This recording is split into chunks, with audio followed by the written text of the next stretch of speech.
Hi, everyone. I'm Patty Barr. I'm the director of iCater at the University of Iowa College of Education. iCater stands for the Iowa Center for Assistive Technology, Education, and Research. And today we're here with Michelle, and she works in a hospital for people with disabilities. And we're going to talk today about education, employment and barriers to employment, and what makes people with disabilities great employees. So welcome, Michelle. Thank you. Usually known as Mitch, and I know you as Mitch, so is it okay if I call you Mitch? Sure. Mitch, can you tell us a little bit about yourself, your likes and dislikes, your employment aspirations? Would be to become a photographer and a writer, and work with children with CP. Cool. Have you done any writing? I have, just for myself, or from and I went to the state capitol last spring and spoke to the legislators and had to write my own speech. So I had to dabble a little bit. Cool. Yes. So a writer and a photographer. I didn't know you took pictures. I'm just getting started. All right. I just got a mount last week. A mount for a camera? Yeah. Or for your phone? My phone. Mm-hmm. I also have a GoPro that I've used, but I always have my phone with me and not ever the GoPro. So. Yeah. So the GoPro, what is that? It's a camera that goes, you can go like underwater with it. And, okay. It seemed like it was the best way to go as far as accessibility. But the mount I was using got worn out and it got hidden away somewhere. So, yeah. Okay. Yeah. Cool. So you like to take photos? You like to write? What are some of your dislikes? My dislikes. I dislike loud noises. Mm-hmm. Yeah, they make you kind of jumpy, don't they? Yeah. Startle reflex is working well. Mm-hmm. Yeah. So what happens with loud noises? I jump easily, startle reflex, and then I get very anxious. My anxiety skyrockets. Mm-hmm. Like at work, I work at Gillette, and the patients, as I get older, the noisy ones wear on me, and then there's a lot of chitter chatter going around, and that sometimes I have to walk away and come back, start again. Yeah, it's hard to concentrate, isn't it, when there's a lot of background noise? It's very hard, yeah. Yeah. Especially because I'm on the phone and trying to concentrate on that. And yeah. So you say you work at Gillette? What do you do? What do you do there? I schedule appointments for our assistive technology department for seating. I coordinate appointments for people who are getting either new seating, custom seating in their wheelchairs, and or new wheelchairs.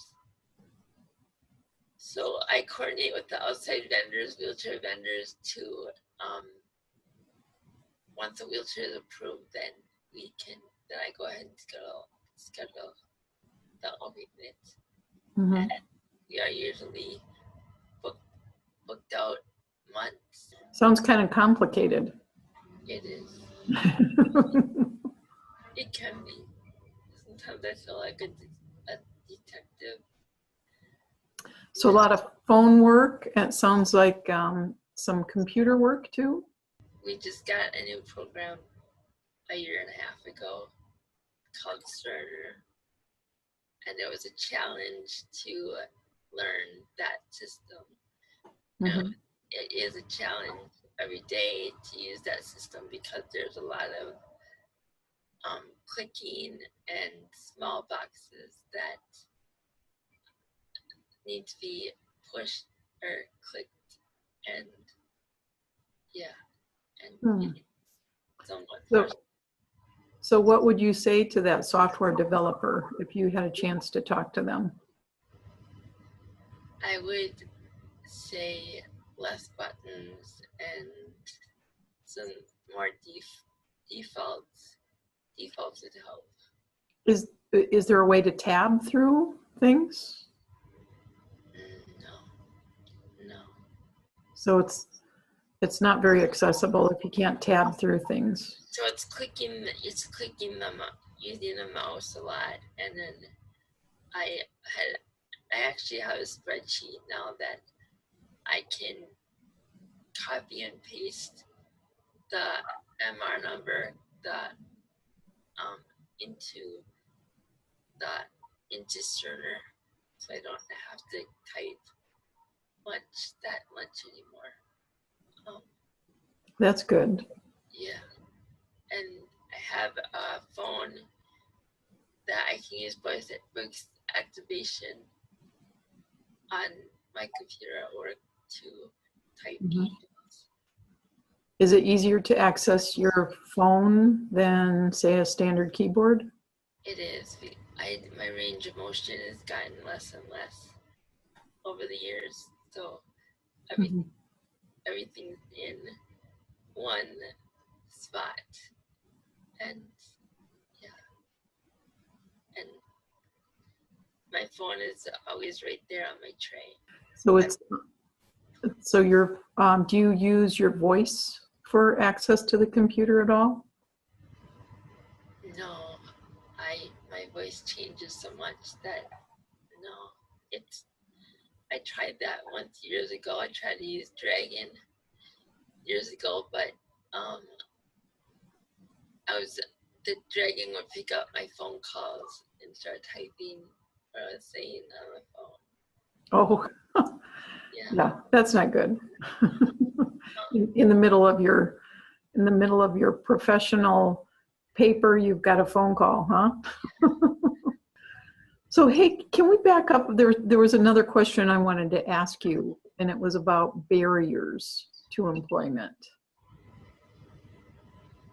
So what kind of barriers are there to, I mean, you want to be a writer and a photographer. What are your barriers to, I guess, doing that and then also to your current job?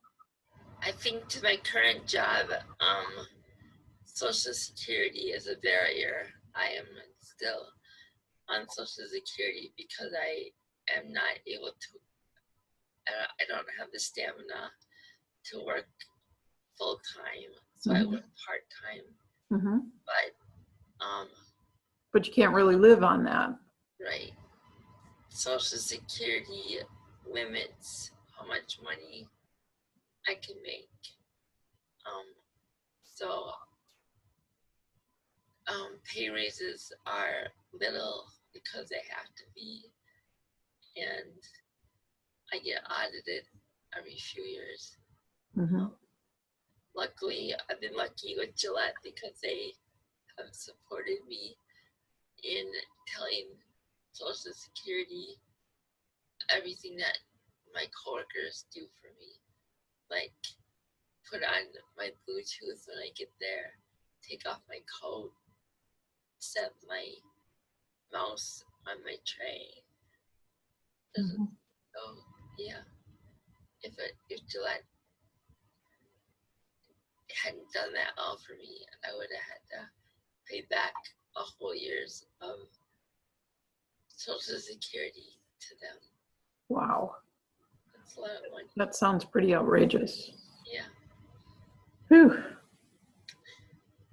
Yeah, so you've got some, it sounds like you've got some good coworkers. I have great coworkers. Good. Yeah, they're still great. I used to work, full disclosure, I used to work with Mitch at Gillette. And I know some of those coworkers that are probably still there. I think they're still there. Yeah. Good folks. We've all been together so long that I feel like they're my family and they're my brother. Yeah. People ask why do you stay, and it's because of those guys. Mm-hmm. Yeah.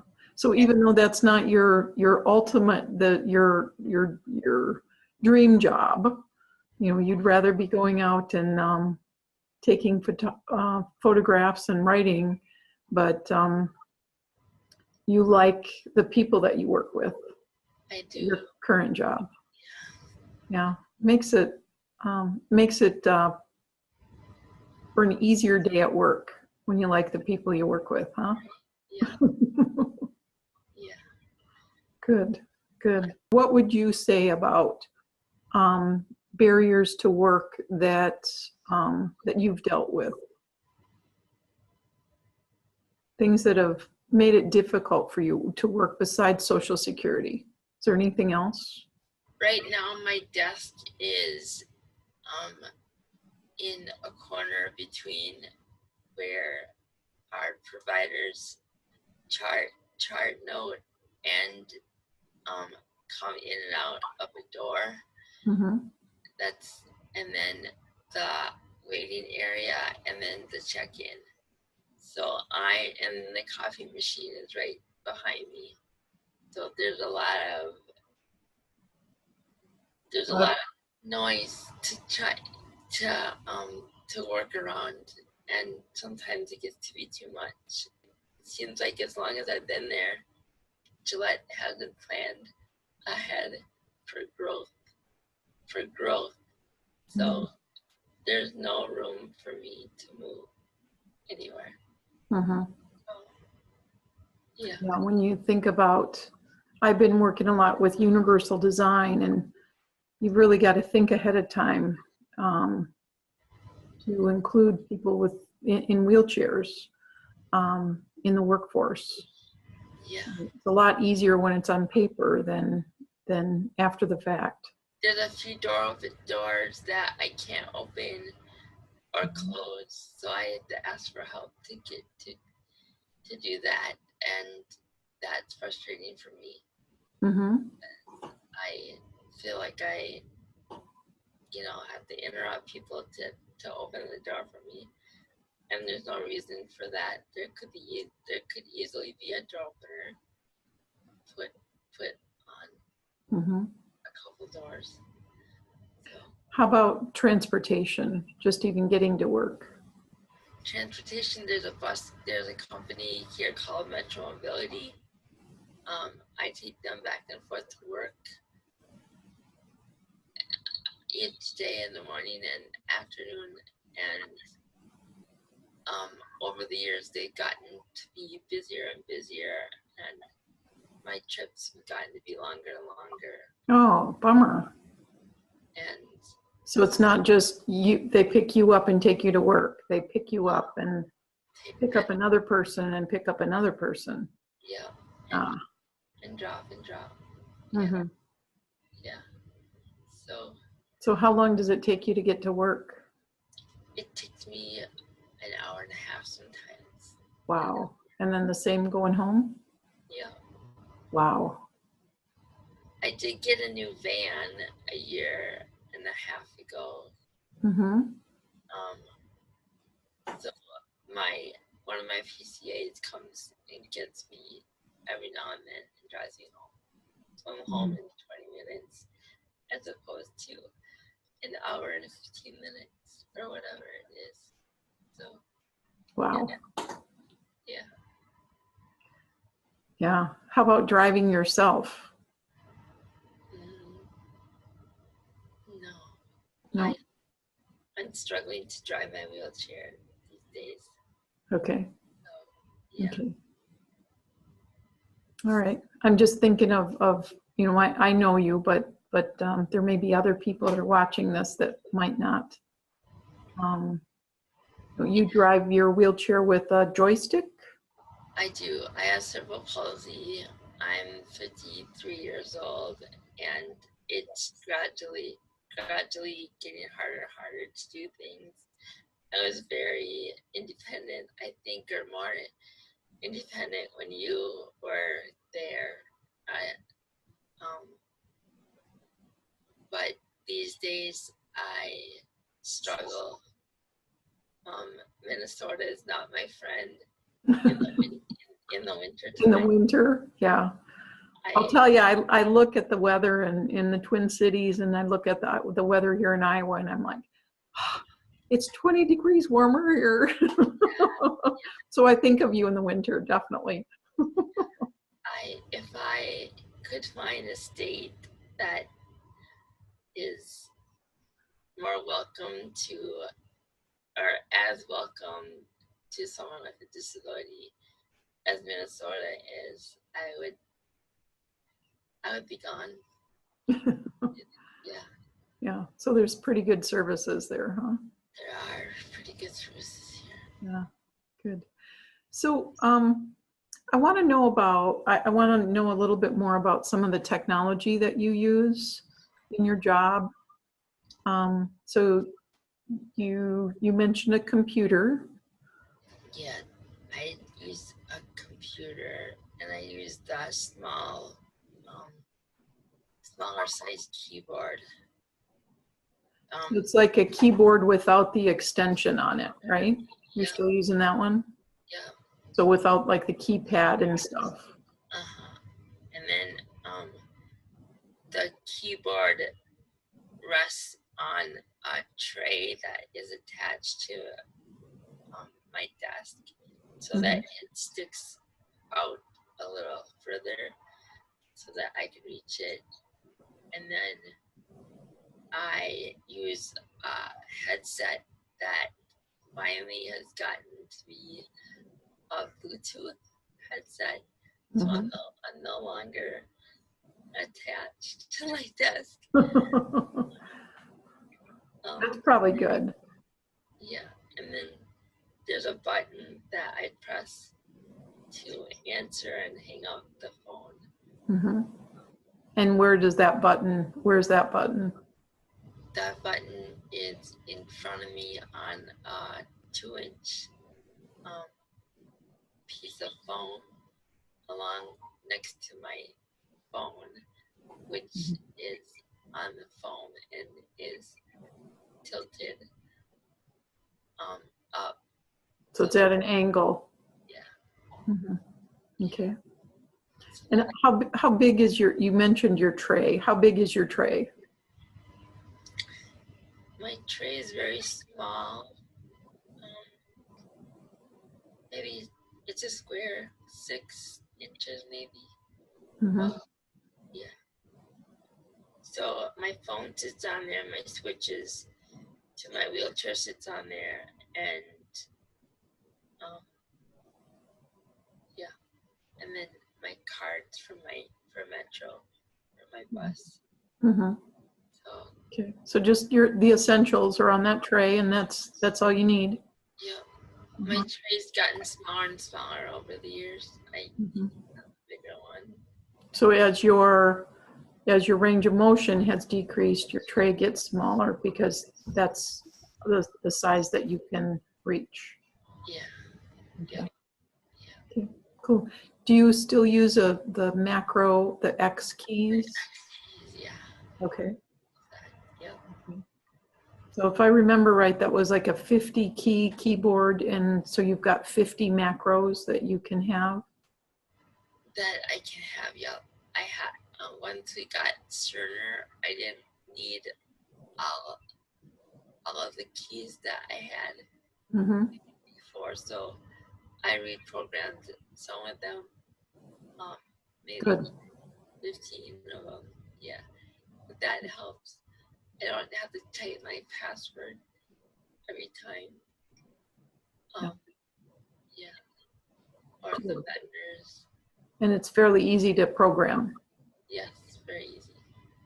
Cool. I'm getting one at home soon too.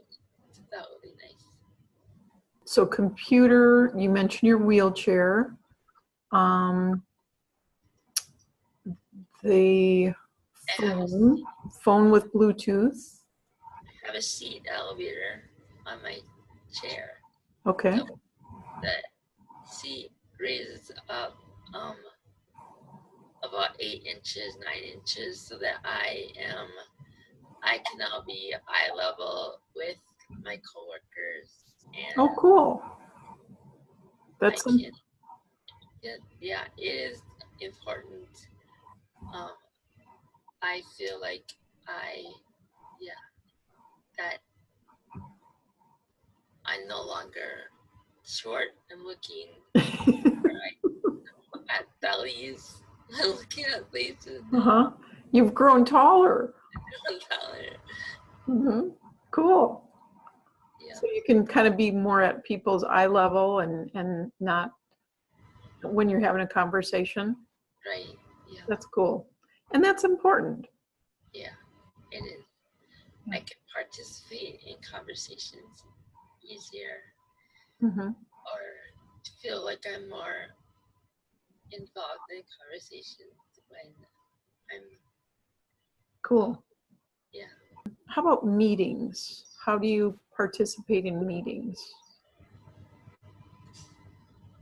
At work? Yeah. Yeah. They do it like this at times. Okay. The meetings the meetings are usually up on second floor.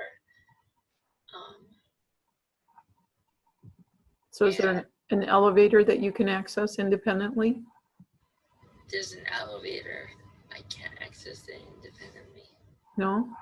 I can press the outside button, but not the inside button because I can't get my chair into the corner where the buttons are to use my elbow because my arm doesn't extend any longer to reach the buttons. So you might need a pointer or something put in the elevator? I'm not even sure I can do that anymore. What kind of things make you a great employee? I think that because I have cerebral palsy and a lot of our patients have cerebral palsy, that I can understand more, or I do understand more what they're going through or their experience, and I feel a camaraderie with many of our patients and parents because I've been there so long that I've seen kids grow into adults and parents grow older, and How long have you been there? 28 years. 28 years. Does that include your volunteer time? Yeah. Okay, cool. Volunteered for 5 years and then got hired and never left. Thank you, Marty Stone. Cool. All right. Yeah. So you seem pretty dedicated to your job. Do you think that other people in your situation, other people with cerebral palsy, would be as dedicated as you are? I would hope so. I feel blessed to have a job still doing, not necessarily what I love, but I don't know where else I would be. I mean, my job's kind of changed over the years, but it is based around what I can do. Well, that's an interesting concept of basing a job around what someone can do rather than what you need to have in a job. Yeah, yeah. That's kind of a different way of thinking about employees Yeah. than most people think of. I don't think that I could go to another company and work for another company just because I've been on the Gillette system for so long. Mm-hmm. And everyone that I work with knows what I can and can't do, Mm-hmm. and are eager to help me when changes need to be made. So, yeah. Cool. So they've been pretty flexible, it sounds like. That's what I've been hearing over and over. I've been doing some of these interviews, and I'm hearing that over and over again, that if an employer is flexible with the duties and flexible with time, that it can make a huge difference between success and failure. Yeah. I feel like when Rana left, I don't think I appreciated Rana as much as I should have appreciated her. Because, yeah, she was there to help. She was always there to help. And Mm-hmm. yeah, it's gotten harder since she left. Yeah. Okay. Well, is there anything else that you would want to say about employment for people with disabilities? Yeah, don't just.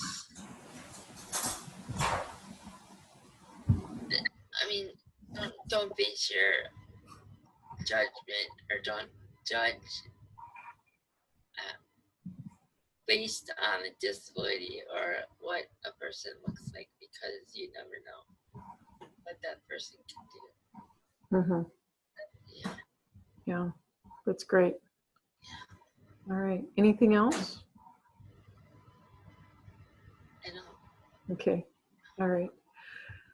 Well, I just want to thank you for talking with me and letting me videotape this conversation.